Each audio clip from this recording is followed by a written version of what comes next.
삼성이 알면 나도 한다. 대국민 정보개혁 최소 프로젝트 눈치 안 보고 아이킥 시작하겠습니다. 자, 오늘 토론하실 토론자들 소개하겠습니다. 먼저 진행자 코스프레를 하고 계시는 함익병 시사평론가 나오셨습니다. 언젠가는 그 자리를 가려고 노리고 있습니다. 아, 도대체 왜 그러시는 거예요? 왠지 좋아 보여요. 아니, 참 제가 불안해서 진행을 못하겠습니다. 경쟁입니다. 요새 너무 공부, 어디 뭐 학원 다니십니까? 시사학원이라고요? 저희 노량진에 새로 생긴 학원이 있어요. 알겠습니다. 그리고 오랜만에 나오셨습니다. 김상진 건국대 교육교수. 네, 안녕하세요. 왜 이렇게 오랜만에 나오셨어요? 뭐 자주 불러주지 나오지 제가 혼자 나올 수가 없습니다. 아, 그렇습니까? 제가 제작진에게 얘기해 놓겠습니다. 알겠습니다. 오늘 또 백을 쓰는 건가요, 그러면? 원래 낙하산이에요. 모르셨어요? 그래. 아니, 낙하산. 아니, 본인이 낙하산인 거 모르셨어요? 아, 전혀 몰랐습니다. 아, 낙하산 출연자 김상진 교수 나오셨습니다. 아유, 고맙습니다. 그리고 저희 아시아경제TV 제작진이 꼽은 최고의 여성평론가 이수희 변호사 나오셨습니다. 예, 그 최고란 건 저 감사한데, 네. 그 뭐 몸둘 바를 모르게 감사한데, 네. 그 여성평가 이러면 그런 게 성차별적이라니까. 아, 그래요? 예, 그냥 뭐 근데 또 제가 평론가라고 하는 것도 좀 웃기고, 여하튼 변호사입니다. 아, 예, 알겠습니다. 저도 의사인데 평론가로 바뀌었어요.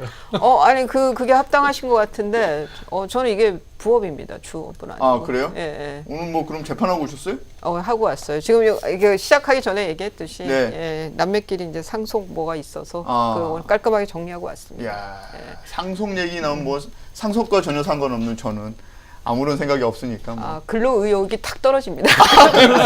그 정도입니까? 근로 의욕이 없습니다. 제가 저기 네. 집이 수서동인데, 제가 전세를 한 2년 반쯤에 왔는데, 네. 그때 가격보다 지금 한 얼추 2배가 됐어요. 아, 그것 가격이? 때문에, 예. 그때 당시 제가, 그때도 이게 좀 상식적이지 않은 가격이다 생각했지만, 좀 사볼까? 이 전세가하고 별 차이가 안 나서.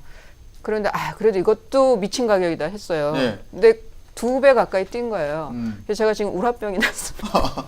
그렇습니까? 진짜 일할 맛이 안 나요. 야, 제 친구 중에는 강남에 집을 잡고 살다가 네, 노무현 정부 시절에 강남, 부동산 그 강력한 강남 규제 대책에 뭐 종부세 매기고 그럴 때 집을 네네. 정말 대통령의 뜻에 따라서 팔았어요. 어. 팔고 전세를 갔더니 돌아서서 2배, 3배 올랐다는 거 아니에요. 아, 그래요? 그 친구는 아직도 강남을 되돌아오지 못하고 있습니다. 절대로 2번을 찍진 않았을 것 같아요. 그러니까. 저기 함익병 평론가 같은 경우에는 지금 어디서 사시죠? 저는 그 도곡동의 타워팰리스에 살고 있습니다. 타워 팰리스. 네. 우와. 와우. 그래도 평형대가 많아서요. 비싼 데도 있지만 작은 거는 싸요. 25평대는 없잖아요. 25평대는 30평부터 있습니다. 아, 그래요? 타워 팰리스도 30평대가 있군요. 있습니다. 거기가 오피스텔에. 미분양 났던데잖아요. 처음에 미분양이 됐었죠. 네. 근데 그 미분양 됐을 때 그때도 저거 샀었어야 돼요. 근데 고압동에서 이제 앞에 그 아파트에 살다가 네. 높은데 좋아 보이더라고요. 가보니까 좋아요. 네. 그럼 미분양이라서 살까 그랬더니 이건 너무 비싸다고 안 오른다고 막 그래고 안 샀어요. 그럼 전세로 한 2, 3년 살아보니까 좋아요. 살라 그랬더니 3배, 4배 올랐어요. 와. 이번에 그 파리 대책, 이거 발음 잘해야 됩니다. 파리 대책 때문에 그럼 뭐 이것저것 굉장히 규제를 많이 받는 그 장본인 아니에요? 근데 뭐 어차피 제가 한 집 갖고 나 혼자 사는 집이니까 네. 1가구 1주택은 별로 걸릴 게 없죠. 그거- 저는 아파트에 대해서는 항상 그래요. 지금 이제 그 이수희 변호사님께서 저기 올라갔고 못 사겠다 그러는데 그냥 내가 살고 싶은 동네면 사는 거고요. 내가 살고 싶은 동네에 경제력이 허용되면 그 동네에서 사는 거예요. 예.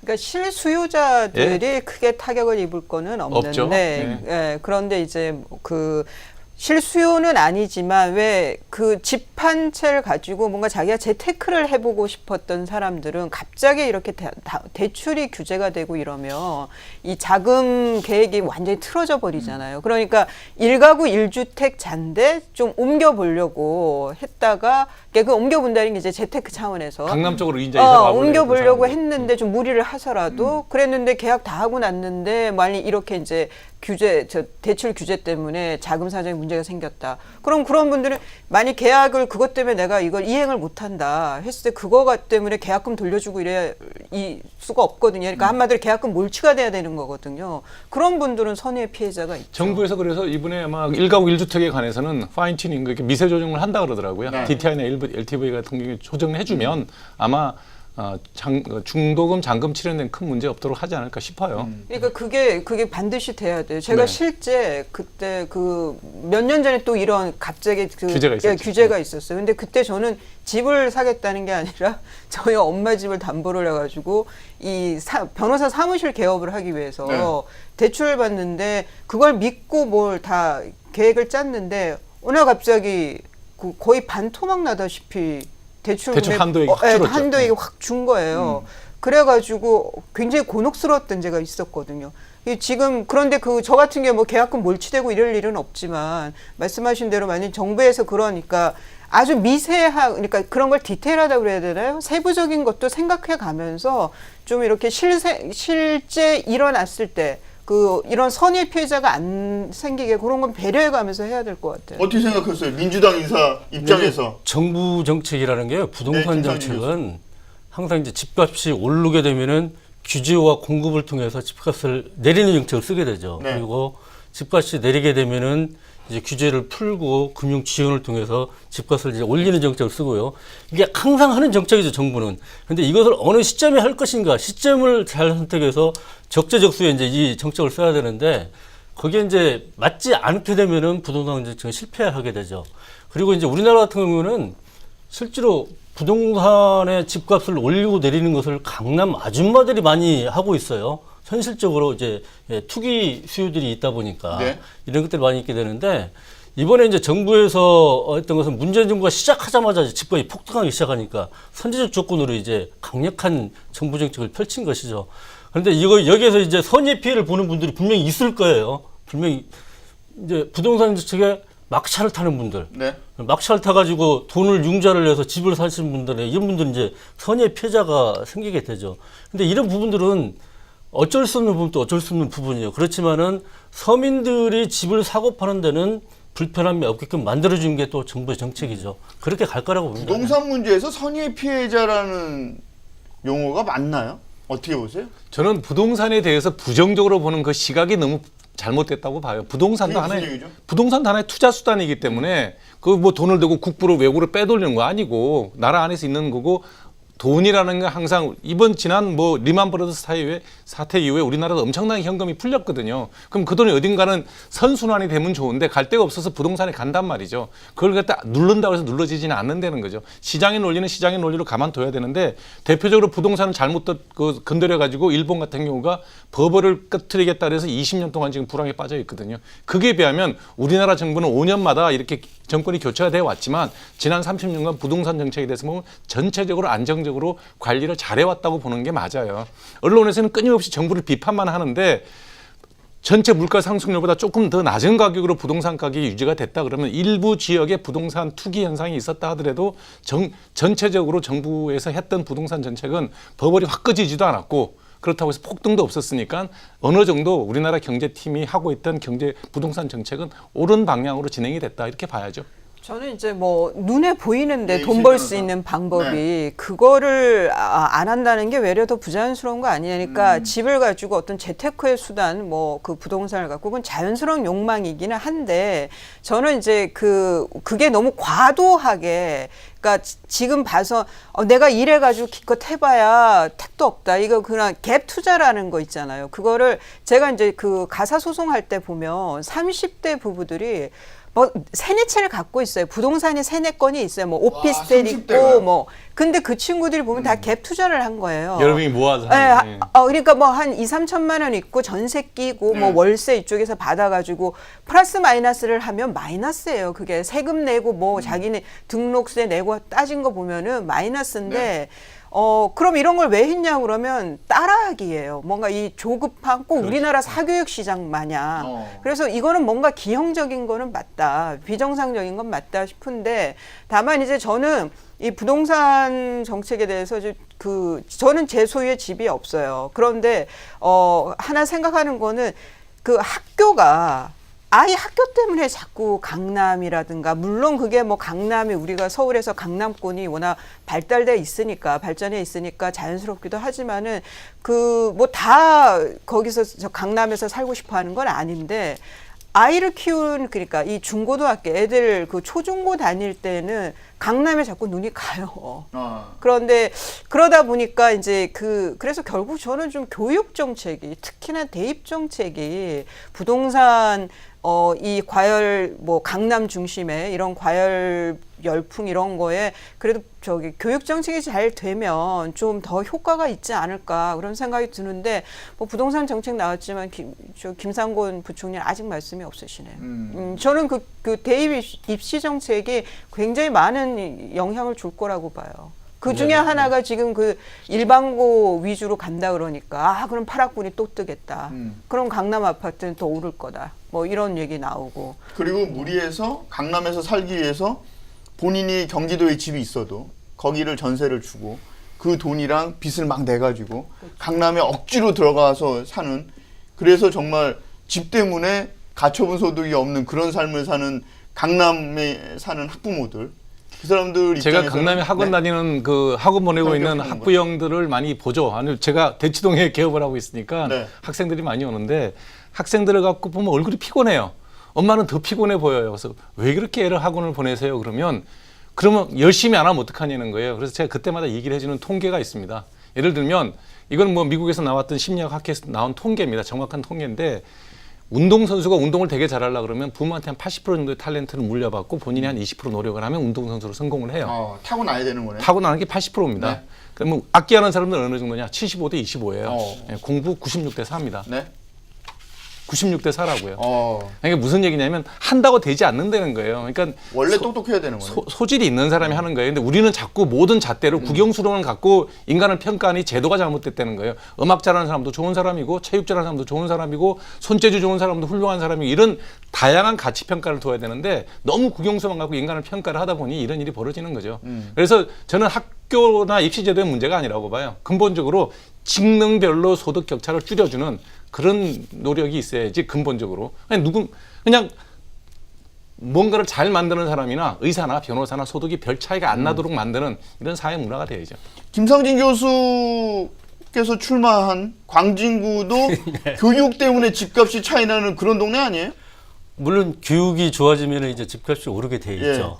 부자들이 또 모이게 되면은 교육이 좋아지게 되고 이게 이제 연동이 되어 있는 건 맞는 얘기예요. 그리고 강남에 투기 수요가 몰리는 것들이 이제 교육 때문에 몰리는 것들이 분명히 있죠. 그런데 저는 근본적으로는 집값은 집을 사놓으면은 집은 계속적으로 오를 것이다. 그리고 어디에 투자하는 것보다도 부동산을 사는 것이 가장 효과적으로 돈을 벌 수 있는 방법이다. 이 심리가 있게 되면은 부동산 가격은 계속 오를 거라고 보거든요. 그러니까요. 그래서 정부 정책을 펴는데도 가장 힘든 게 이것이죠. 이 심리를 빼야 되는데 이 심리를 갖지 못하게 해야 되는데 실제로 돈을 가지고 있는 사람들은 실제로 부동산을 투자했을 때 돈을 벌기 때문에 투자를 하는 거거든요. 그래도 부동산이다. 뭐 이런 말이 나오잖아요. 그렇죠. 네. 그래서 이제 문재인 정부에서 지금 이제 정권이 시작하자마자 강력한 규제 정책을 이제 펼치면서 문재인 정부는 5년 동안 앞으로 부동산 정책에 변화는 없을 것이다. 이게 부동산을 사가지고 돈 벌겠다는 생각을 하지 말아라. 이런 이제 시그널을 준 거죠. 시그널을 아무리 줘도 네. 뭐 예를 들면 맨하탄 지금 땅값 지금 계산하면 거의 한 2조 달러 정도 된답니다. 그런데 이제 400년 전에 인디아나에서 그 땅을 살 때 24불 줬대요. 네. 그런데 왜 투자 안 하겠습니까? 그러니까 이 사람이 갖고 있는 경제적 욕망, 돈에 대한 욕망을 어떤 권력도 누르지 못한다는 겁니다. 그런데 말입니다. 네. 한평론가께서 지금 말씀하셨던 그런 심리를 절대 누르지 못한다 그러면 이번에 거의 그물망이라고 하는 파리 대책, 이 파리 부동산 대책이 실패를 하면 문재인 정부는 어떻게 보면 심리적으로 직격탄을 맞을 수도 있거든요. 실패하지는 않죠. 왜냐하면 지금 문재인 정부가 내는 파리 조치의 가장 핵심이 뭐냐 그러면 남는 수익에 대해서 과세를 75%까지 해요. 그러면 투자 안 하죠. 네. 그러니까 세금 환수만 잘하면 뭐 마음대로 사게 냅두는 거죠. 저는 거래에 대해서는 제한을 둘 필요가 없다고 봐요.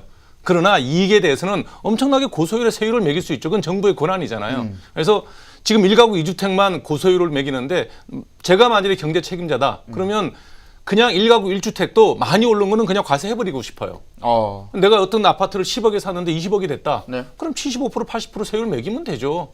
거래는 내비두지 않을 거예요. 시장의 논리에 너무 깊숙이 개입하지 말고 남는 일정 소득에 대해서는 고율의 세금으로 얼마든지 부동산은 컨트롤 가능하다는 거예요. 그럼 하나만 더 여쭤볼게요. 하민평 평론가께서는 이번에 그 문재인 정부의 증세 정책, 네. 소위 말하는 부자 증세라고 하는 그 부자 증세에 해당합니까? 물론 해당은 되죠. 근데 저는 그 세율의 증가가 갖고 기분 안 나쁘세요? 그렇게 많이 거두면? 세금 많이 내고 기분 좋을 사람 한 명도 없어요. 그러나 필요하다면 내가 이 사회에 몸담고 사는 범위라면 저는 반대로도 생각을 해요. 굉장히 보수적인 시각을 갖고 있지만 최고 세율을 한 60%까지 올렸으면 좋겠다는 게 제 생각이에요.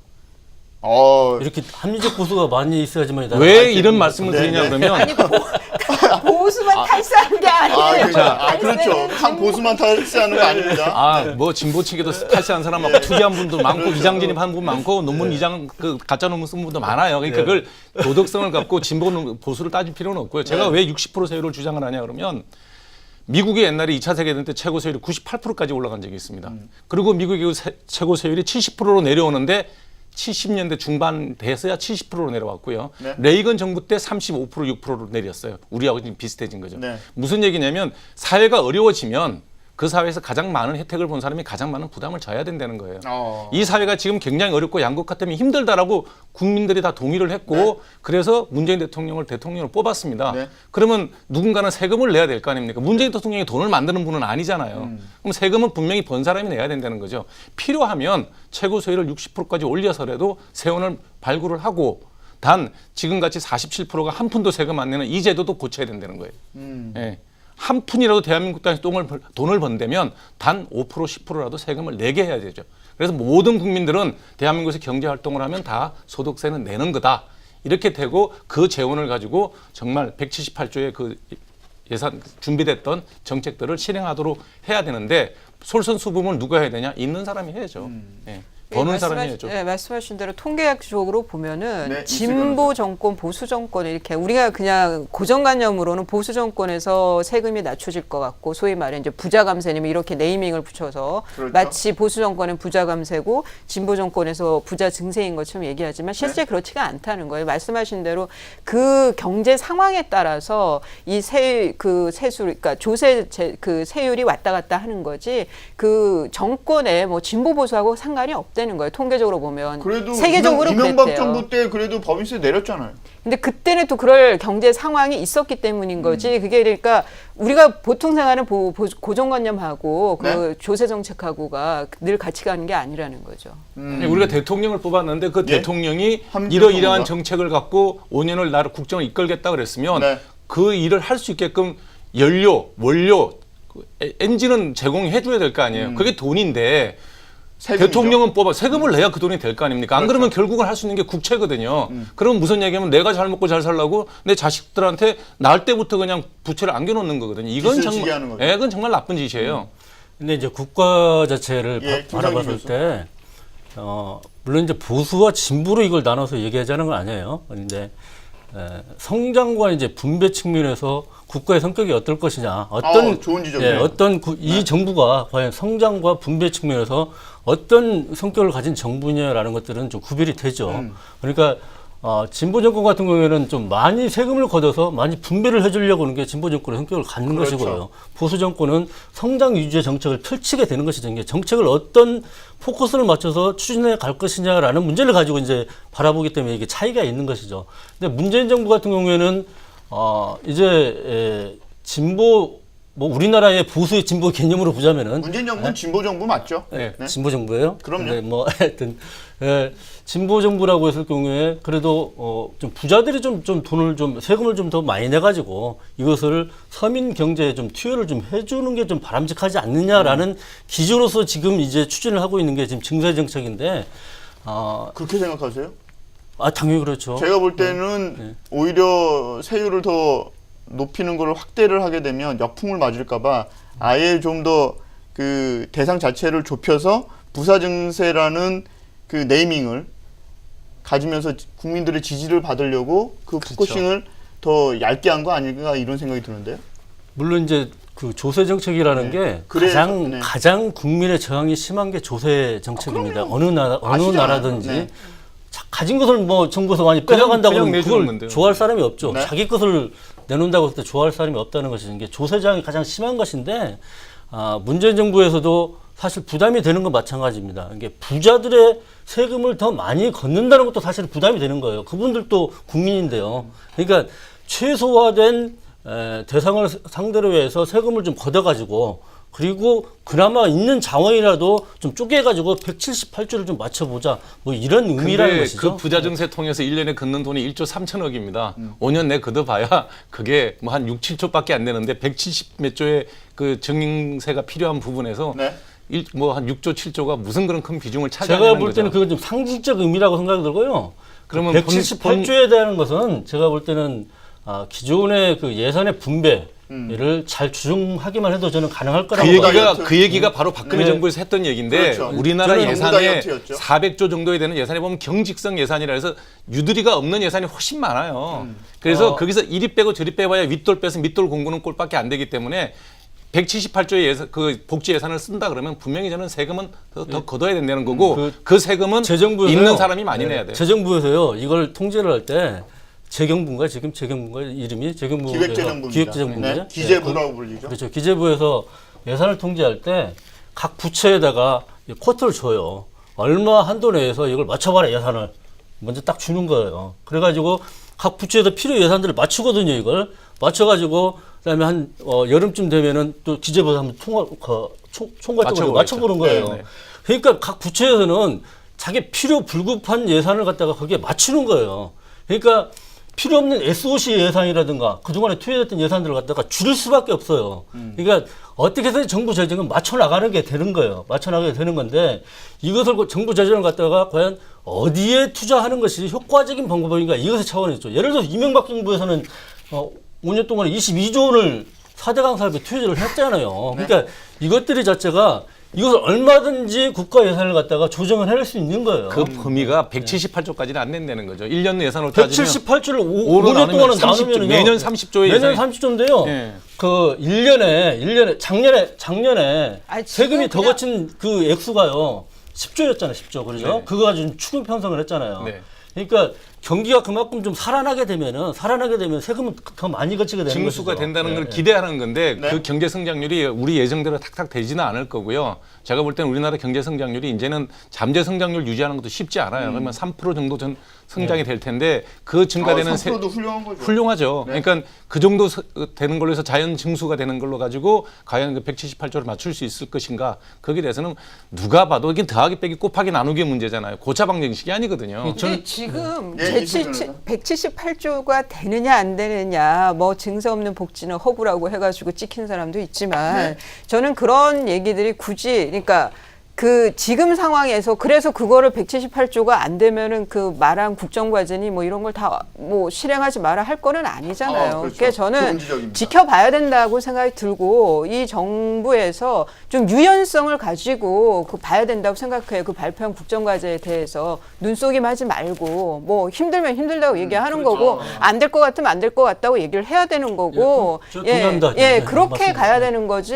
그래서 저는 그게 이제 공약으로 나와서 이게 실행 가능하냐라고 해서 검증을 할 때는 이런 논쟁이 필요하다고 그렇죠. 생각이 들지만 네. 이미 떠나고 있는 기차에서 해보겠다고 하는 거에서는 저는 좀 지켜볼 필요는 있다고. 알겠습니다. 자, 정리를 잘 해주셨어요. 고맙습니다. 저희가 원래 이 얘기를 하려고 그런 게 아닙니다. 수소동 예, 집중. 지금 왜 그 갑자기 상속 얘기를 하셔가지고 지금 그 얘기를 해서 여기까지 지금 공세 정책까지 얘기가 나오게 한 겁니까? 도대체 다 이수희 변호사 때문입니다. 사실 잘 모르면서 어떻게 사실 오늘 얘기해요. 뭐 부동산 정책은 전혀 생각 없이 왔는데 아, 이게 지금 그러니까요. 어찌된 겁니까? 여기 이게 지금 여기 보면 안철수 전 대표가 제보 조작 사과 의견 22일 만에 전당대회 출마 선언했습니다. 네. 이게 지금 저희 질문의 첫 번째 질문입니다. 지금 탈당한다고 그러던데 이거 어떻게 봐야 됩니까? 뭐 누가 탈당을 해요? DJ계 의원들이 뭐 국민의당 DJ계 의원들이 뭐 탈당할지도 모른다 뭐 이런 얘기가 있는데 무슨 소리예요? 이제 어떻게 생각하세요? 민주당계 인사가 보시기에 DJ계면 민주당계 인사들이에요? 저는 이제 안철수 예, 후보, 김상민 전 교수. 후보 같은 경우에 이제 차기 대선 후보가 되고 차기 대통령이 되고 싶어하는 생각이 굉장히 강하기 때문에 좀 마음이 좀 조급해졌다는 생각이 좀 들어요. 그러니까 안철수 후보가 지금 국민의당을 바라봤을 때 현재 전당대회로 갔을 경우에 정동영 의원이나 천정배 의원이나 이런 분들이 만약에 당 대표가 되면은 본인은 대선 후보가 될 수도 없고 그리고 당은 아마 민주당에 흡수되거나 뭐 통합을 하거나 이렇게 갈 가능성이 크다. 그러니까 본인의 정치 생명은 이걸로 끝날 수가 있다라는 조급함을 가지고 있는 것 같아요. 그러니까 일단 조급하게 되면 사람이 이제 판단이 흐리게 되게 되는데 저는 과감히 말씀드리면은요, 안철수 후보가 당 대표에 나가서 만약에 국민의당 당 대표가 되면은 저는 오히려 국민의당이 지방선거에서 망하는 결과를 나오게 될 수가 있다. 저는 이렇게 생각합니다. 그리고 탈호남을 하겠다고 그러는데 과연 국민의당이 지금 호남을 벗어나고서 뭐 국회의원 의석수가 지금 본인과 그리고 김성식 의원 서울에 2석 정도가 있죠. 그러니까 뭐 탈호남을 말하고서는 실제로 존재감이 없는 정당인데 어떻게 탈호남을 하겠다고 그러는지. 그리고 호남인들 같은 경우에도요, 그동안에 안철수 그 후보를 밀어줬던 이유는 네. 대통령이 될 가능성이 좀 보였고 새로운 정치를 좀 하고자 하는 의지가 보였고 이렇기 때문에 호남인들이 밀어줬지. 지금 국민의당의 당 대표로 다시 출마한다고 해서 절대 호남인들이 밀어줄 수 있는 그런 구조는 아니라고 생각하고요. 지금은 안철수 대표는 자숙과 성찰의 시기이지 지금 당의 대표로서 날아갈 시기는 아니라고 생각합니다. 자숙과 성찰의 시기다. 지금 긴급하게 저희가 얘기를 들었는데 국민의당에서 안철수 전 대표의 출당 논의를 하고 있답니다. 이거 출당이 가능할까요? 그러니까 지금 탈당 지금 이게 한 오후쯤에 나온 얘기인데 네. 탈당을 하겠다 해서 하다가 근데 탈당이 만만치 않죠 지금. 그렇죠. 민주당에서 뭐 막 두파별로 저기 환영할 수도 없고 그렇다고 무소속으로 나가기에는 또 뭐 20명 맞춰서 나가면은 뭐 되기는 하겠지만 원내 교섭단체는 구성하지만 그게 또 쉬운 것도 아니고 그런 가운데에서 우리가 탈당이 아니면 차선으로 그럼 출당 조치를 뭐 이런 얘기까지가 나오는데 네. 그게 가능성이 있느냐 이거예요. 본인들의 그 자당의 그 대통령 후보였던 사람을 그러면 쫓아내겠다. 제보 조작 사건에 뭐 어떤 정치적 책임을 져라 뭐 그래서 출당 조치를 하겠다. 저는 그것도 안철수 전 대표의 이 대표 출마만큼 명분이 약하다고 보입니다. 근데 그리고 DJ계 이거는 정말 막가자는 거죠. 그 DJ계는 왜 이러는 거예요? 그리고 정동영 천정배 의원이 지금 대표 출마를 선언했는데 이분들이 무슨 국민의당에서는 모르겠으나 밖에서 무슨 이 존재감이 있는 분들입니까? 이분들이? 이게 존재감이 지금 있는 분들입니까? 존재감 지금 당내 정치잖아요. 네, 아무리 당내 정치라 그래도 네. 존재감이 없는 분들이에요, 이분들. 사실은 다 흘러간 물이죠. 네, 그러니까요. 지지난번 대선에 나와서 떨어졌던 분이고, 네. 그다음에 또 당 대표하고 지나갔던 네. 분이고, 연세도 충분히 이제 뭐 정계 원로의 그 연배인데, 지금 현재 국민의당을 딱 분석을 해보면 지역구 27석, 전국구 13석, 그래서 40석이거든요. 지역구 27석 중에 24군데가 호남입니다. 근데 이분들은 지금 다 위기감을 느낄 수밖에 없는 게 호남에서 민주당 지지율이 50%가 훨씬 넘어요. 문재인 대통령의 지지율이 8, 90%를 오르락내려요. 그러면 다음번 선거가 6월 10일 날에 있는데 어떻게 될까요? 자기 지지 기반 밑둥이 없어지는 상황이에요. 그런 상황이다 보니 어떻게 하든지 호남의 진지를 그대로 지켜야 된다. 그럴 것 같으면 당권을 쥐고 호남 내의 어떤 좌파 세력, 구동교동 세력이죠. 그 세력에 유지하기 위한 어떤 대안이 아닐까. 그럼 천정배, 정동영 의원이 충분히 대안이 될 수 있죠. 그러니까 무슨 새 정치 이런 게 아니고 결국 본인의 배지 때문에 지금 그렇죠. 이렇다는 거죠. 지금 만일에 내년 6월 지방선거에서 네. 만일에 호남이 전부 민주당으로 다 이제 지게 되면 국민의당이 다 패하게 된다 그러면 자기 수족이 싹 없어지는 거죠. 그러면 3년 뒤에 자기 선거에 대해서는 얼마나 불안하겠습니까? 근데 국민의당은 근본적으로 호남 김상민 중심의 지역 정당이에요. 실제로 호남의 의석수를 다수 의석을 가지고 있는 지역 정당이죠. 네. 근데 이걸 부정하면 안 되는 거죠, 사실. 그리고 그 외에는 다 원외 지구당 위원장들입니다. 네. 그러니까 호남 이외에는 사실 그 대부분이 다 그렇죠. 근데 전당대회를 하게 되면은 원외 지역 위원장들이 거느리고 있는 대원이나 당원들에 의해서 당선이 될 가능성이 큰 거죠. 네. 그러니까 현역 의원과 다르게 나올 수가 있죠, 결과는. 그런데 안철수 후보 같은 경우는 원외 지구당 위원장들의 대다수의 지지를 가지고 있는 사람들이고, 근데 호남에 있는 현역 의원들 같은 경우는 예를 들어서 뭐 정동영 의원이라든지 천정배 의원이나 그리고 동교동계 뭐 의원들 이런 사람들 같은 경우에는 언제적 얘기입니까? 동교동계. 근데 또 그럴 수 있습니다. 더 이상 이제 국민의당에 있을 이유가 없는 것이죠. 왜냐하면 정권을 그럼 어디로 가요? 정권을 잡을 가능성도 없고. 그분들이 어디로 가냐고요? 그러니까요, 봐봐요. 정권을 잡을 가능성도 보이지가 않는 거죠. 그러니까 잡을 가능성이 있으면 남아 있겠죠. 근데 가능성이 보이지 않고 자기 더 이상 배치될 가능성이 있으면 남아 있겠죠. 그렇죠. 예. 뭐 더 이상 이제 안철수 후보의 뒤치다거리 하다가 이제 정치 인생을 마감할 수는 없지 않습니까? 그렇다면 이 사람들은 뭔가 정치적 활로를 찾아야 되겠죠. 그렇게 되면은 배지를 다시 달 수 있는 활로라고 표현해 주시면 안 되겠습니까? 물론 죄송합니다. 예, 물론 그렇게 될 텐데 민주당과의 분명히 노크가 되겠죠. 네. 민주당과 우리 한번 다시 한번 재결합해서 한번 해보자. 그래서 추미애 대표가 자꾸 그렇게 강성 발언한 건가요? 왜 또 추미애 대표 얘기를 또 여기서 꺼냅니까? 아니 추미애 대표가 계속 그러잖아요. 뭐 바닥론 얘기하고 계속 그러고 있었잖아요. 추미애 대표는 안철수 후보가 정치적 책임을 지라고 했지 안철수 후보가 당대표 출마하라고 한 적이 없지 않습니까? 그러니까 추미애 대표는 전혀 관계가 없는 거고요. 예, 알겠습니다. 그 민주당 같은 경우에는 근데 예를 들어서 국민의당에서 몇 분이 탈당을 해서 입당을 하겠다라는 콜을 한다고 해도 실제로 민주당이 받아줄 수 있는 상황은 아니라고 생각이 들어요. 시장이 겹치니까. 예? 시장이 겹치죠. 물론 시장도 겹치고요. 시장이 겹치잖아요. 겹치고 근데 예를 들어서 그래도 지금 같으면 오면 받을 수 있어요. 그런데요. 3년이 임기가 왜 남았기 그렇죠? 때문에. 아니. 근데 제가 볼 때는요. 이분들이 예를 들어서 뭐 40명, 50명이 와가지고 지금 국회 과반수 의석을 확보한다든가 이러면 의미가 있죠. 국정 운영을 하는데 수월하게 하는 의미가 있는데 근데 몇 분이 들어와가지고 예를 들어서 타당의 의원들을 지금 빼가는 작업을 하고 있다. 뭐 구태 정치의 어떤 이제 그런 인식을 보여준다. 그러면은 문재인 정부한테 결코 그렇게 도움이 되지 않아요. 지금 현재 문재인 대통령의 고공행진의 이 정당 지지율만 가지고도 사실은 내년에 지방선거는 얼마든지 잘할 수가 있거든요. 네. 근데 굳이 국민의당에 몇 명의 의원들을 끌어오느냐 안 끌어오느냐 이것은 그렇게 큰 문제는 아니라고 봐요. 그렇게 생각하세요? 어떻게 보세요? 이수희가? 민주당 입장에서 느긋하죠. 왜냐하면 내년 지방선거에서 지금 뭐 안철수 전 대표가 이제 대표가 됐을 때 더 불리할 거다 말씀하셨지만 저는 나오든 안 나오든 상관없이 국민의당은 불리하다고 봐요. 지금 40명 중에 지역 27명은 그 말씀하신 수도권 2명 빼고는 다 호남이에요. 네. 그런데 그 호남의 뭐 도의원이라든가 그 시의원 이런 분들이 아마 지금 국민의당 그 간판을 나갔을 때 본인이 이기는 생각 안 할 거예요. 그러면 밑에서 흔들린다는 얘기는 이미 오래전에 나왔었어요. 뭐 시의원 누가 탈당을 해서 옮겼다, 당적 옮겼다는 얘기 비일비재 할 거고 앞으로도 그렇다라고 하면은 국민의당이 흔들릴 수밖에 없는 거죠. 말씀하신 대로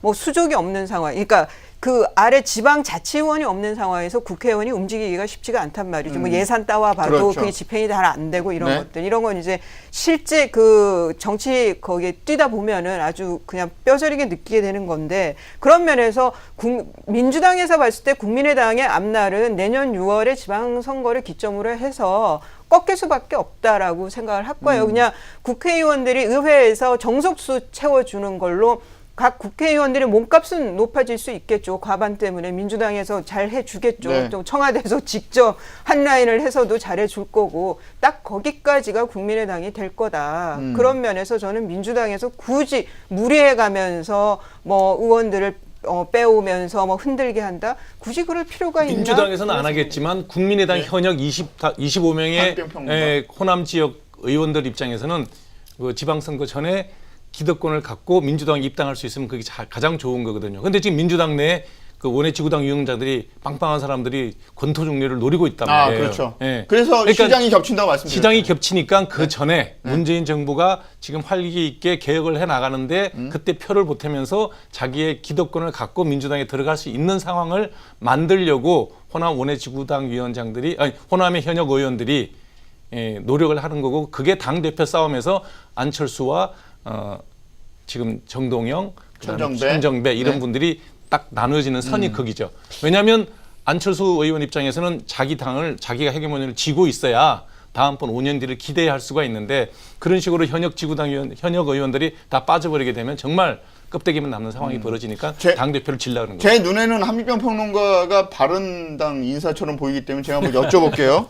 제 눈에는 그렇게 보인다는 겁니다. 뭐 현재 보수 중에서는 제일 나아요. 그렇죠. 그 안철수 전 대표가 출마를 선언하면서 바른정당과의 연대를 열어두었습니다. 충분히 가능한 얘기죠. 왜냐하면 정계 개편으로 갈 거라고 보십니까? 필요하다고 봐요, 저는 정계 개편이. 왜냐하면 그러면 출마 여당만 선언이- 이렇게 잘 나가는 상황이고 야당은 질이멸멸한 상황이 되면 정말 견제할 수가 없습니다. 문재인 정부가 질주를 할 때 적절하게 옆에서 속도를 조절해 줄 수 있는 그 건전한 야당 세력이 없는 상황입니다. 그러면 안철수 후보 같은 경우에 충분히 중도를 이기하고 그러면 바른정당이라든지 현재 있는 보수 자유한국당에서 중도적인 성향을 가진 사람들이랑 해서 새로운 정치 그룹을 만들어서 국민들한테 새로운 상품으로 내놓는 데면 또 국민들 입장에서는 마음을 줄 수 있는 데가 하나 생기죠. 저는 그 바른정당에 대해서 예, 꼭 이수희 변호사. 좀 하고 싶은 말. 지금 딱 20명이잖아요. 원내교섭단체. 그렇죠. 그래서 뭐 한국당에서 일설에 의하면 한국당에서 한 명이라는 빼가자, 한 명 빼가자, 한 명만 네. 빼오면은 저기가 이제 그 보조금 같은 게 확 지원금이 돈이 주니까 확 줄죠. 운신의 폭이 작아질 거라 무조건 해서 무너질 것이다. 무조건 질의멸렬. 하나 뭐 이런 한 명 이런 얘기가 있다고는 설이 돌아요. 근데 저는 가능성이 제법 있다고 보는데 그걸 떠나서 저는 바른정당이 지금 국민의당이 힘든 거는 내년 지방선거 기점이라고 저는 예상한다면 바른정당도 마찬가지고 근데 저는 국민의당하고는 다른 거는 바른정당은 상승할 수 있는 그 기회가 있을 거다. 그거는 광역자치단체장을 2개 이상을 가져오면은 저는 정말 그거는 큰 모멘텀이 될 거라고 보인단 말이죠. 지금 원희룡 제주지사의 네. 그 뭐 재선이 네. 되나요? 3선이 되나요? 뭐 경기도지사도 좀 뭐 그 가능성이 있을 수 있고. 근데 서울시장의 경우에는 저는 유승민 의원이 나온다고 하면 그러면은 자유한국당 후보보다는 저는 높은 득표를 할 수 있을 거라고 보여요. 만일 그런 결과가 나온다면 지더라도 저는 굉장히 의미 있다는 생각이 들고 또 하나가 부산시장이에요. 부산시장일 경우에 저는 김세현 의원이 가능성이 높은 사람이라고 보는데 당선 가능성이 높다고 보이거든요. 왜냐하면 그 아버님이 쌓아놓은 공덕이 워낙 커요. 부산에서.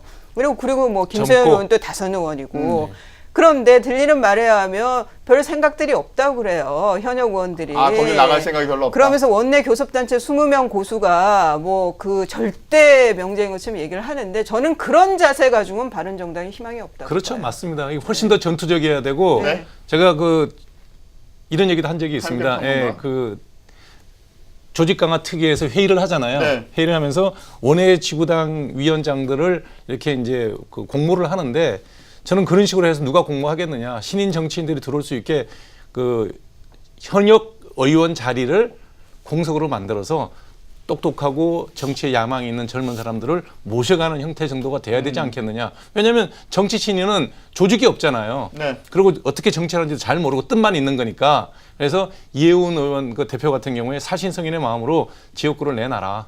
그리고 서초 을이나 다른 데로 옮기고 서초갑 지역구를 새로 영입하는 젊은 사람한테 주면 어떻게 했느냐라고 아이디어도 던져본 적이 그런 있어요. 얘기를 하셨단 말이에요? 네. 이해운 대표가 뭐 엄청 싫어하겠는데요? 서초갑이나 을이나 뭐 좋기는 매한 거지. 그렇긴 하지만 네. 어찌됐든 새로 들어가는 정치 신인 입장에서는 잘 만들어져 있는 조직을 물려받는 거하고 내가 거기 들어가서 다시 그 대의원들 모으고 하는 일은 스트레스가 전혀 다르죠. 그러니까 좀 정치 신인들을 양성하는 의미라면 기득권을 내려놓고 좀 이렇게 좋은 사람을 모았으면 근데 좋겠다. 재밌는 건요. 네. 보수당의 조직이 그렇게 잘 돼 있질 않아요. 그래도 가조직조사 만들기도 네. 쉽지 않잖아요. 그게 또 맹점이에요. 근데 이제 정계 개편은요. 네, 실제로 김상희 교수. 권력을 나눌 수 있는 권력이 있을 때 정계 개편이 가능하거든요. 그러니까 현직 대통령이 정계 개편을 추진한다든가 그럼 정계 개편이 되죠.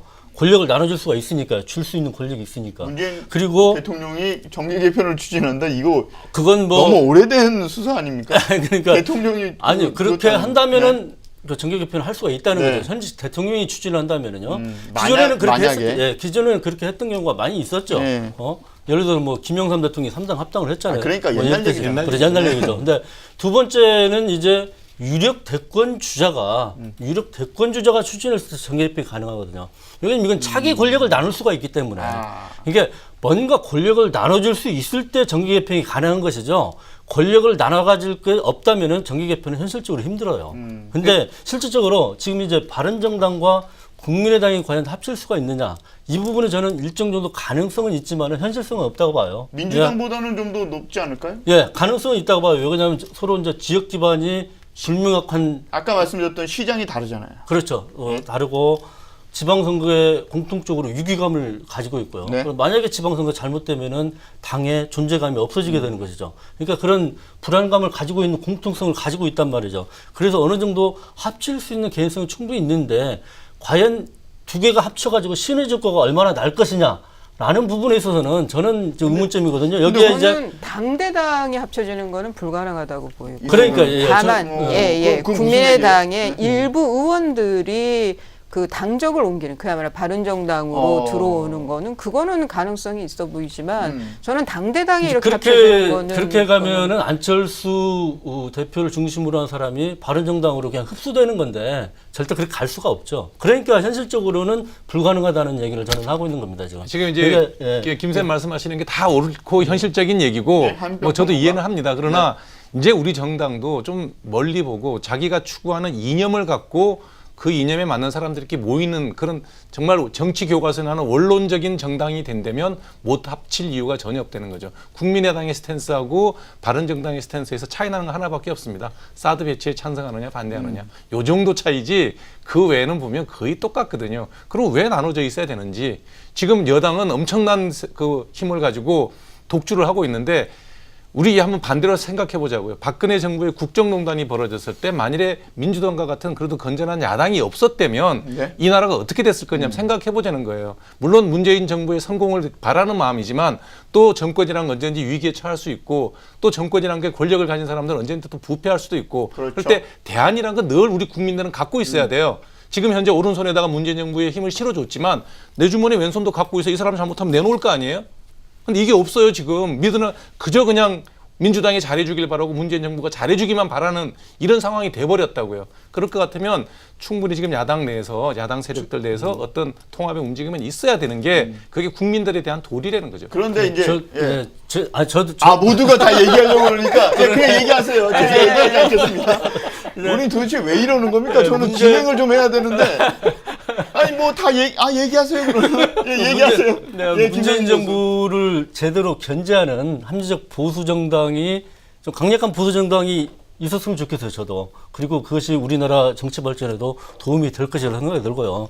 근데 실제로 현실 정치에 있어서는 맞아요. 당과 당이 서로 합치거나 연대를 하거나 이럴 때는 굉장히 복잡한 문제도 있거든요. 많더라고요. 과연 얼굴을 누구로 할 것이냐? 그럼 안철수 대표를 얼굴로 했을 때 바른정당이 그걸 인정하겠냔 말이죠. 그리고 제가 가서 대신 얼굴 좀 해주면 안 될까요? 그거 참 좋은데 이게 뭐 가능할지는 모르겠네요. 잘생긴 걸로는 한민병 평론가 따라갈 수 없죠.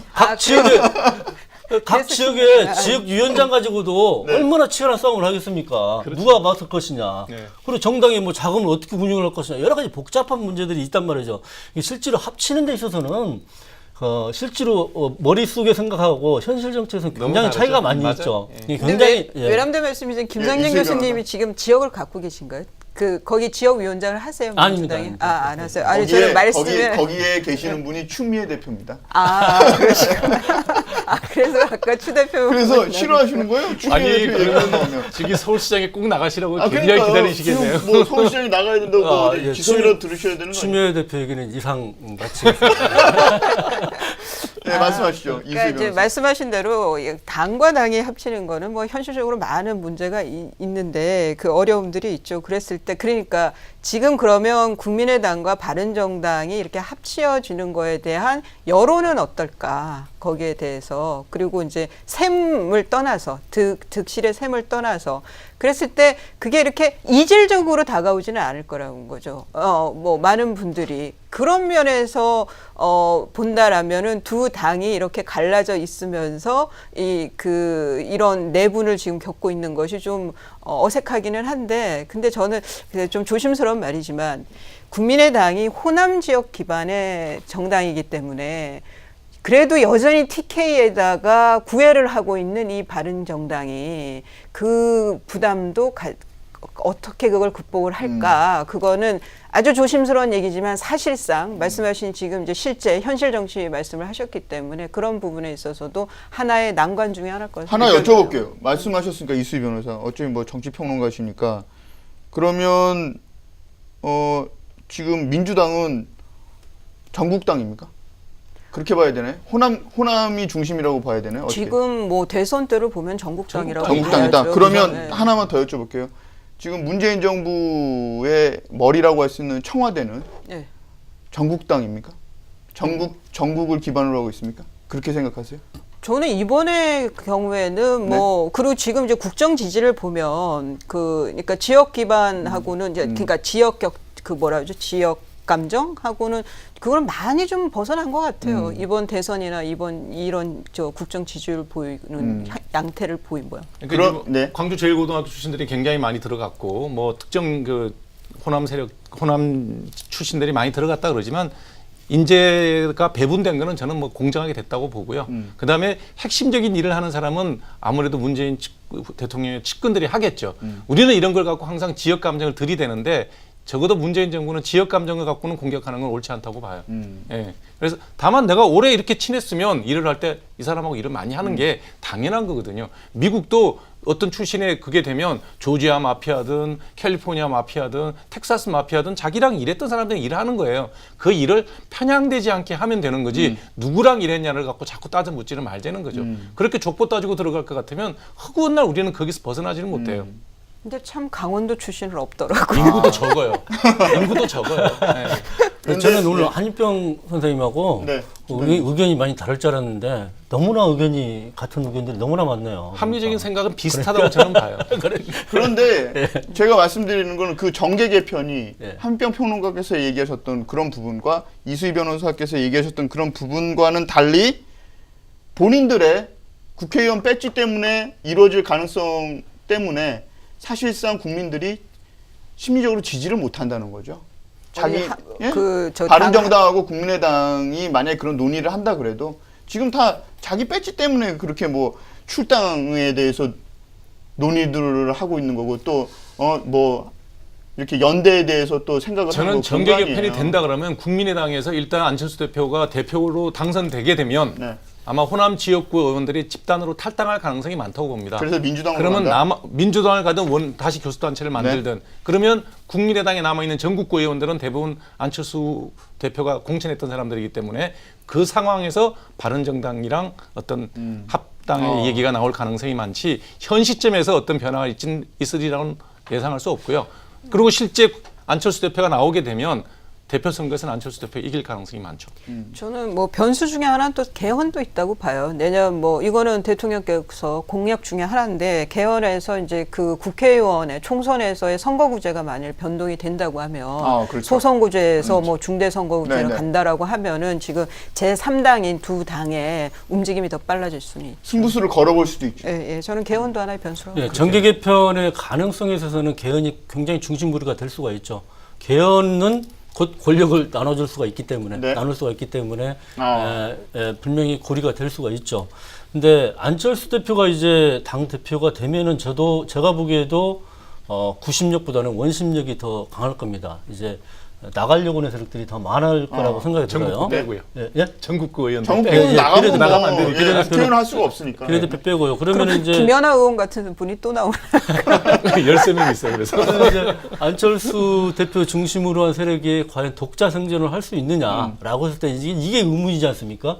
과연 그들 세력만 가지고 의석수 2석 가지고 어떻게 정당을 유지하고 내년 지방선거를 치를 수 있느냐라고 때 거의 불가능한 구도란 말이죠. 그렇기 때문에 바른정당과 같이 공동의 뭔가 모색을 할 수밖에 없지 않느냐 이렇게 이제 추론이 가능한 건데 이것은 지켜봐야 될 것 같아요. 아마도 안철수 대표가 당대표가 된다고 해서 바로 뛰쳐나가지는 않을까요? 호남 의원들이 좀 더 상황 추이를 보고 자기들 받아줄 수 있는 데가 있어야지 갈 거 아닙니까? 그렇겠죠. 그러니까 바로 뛰쳐나가지 않을 거예요. 당분간 당 내부에서 이렇게 지속적으로 싸우겠죠.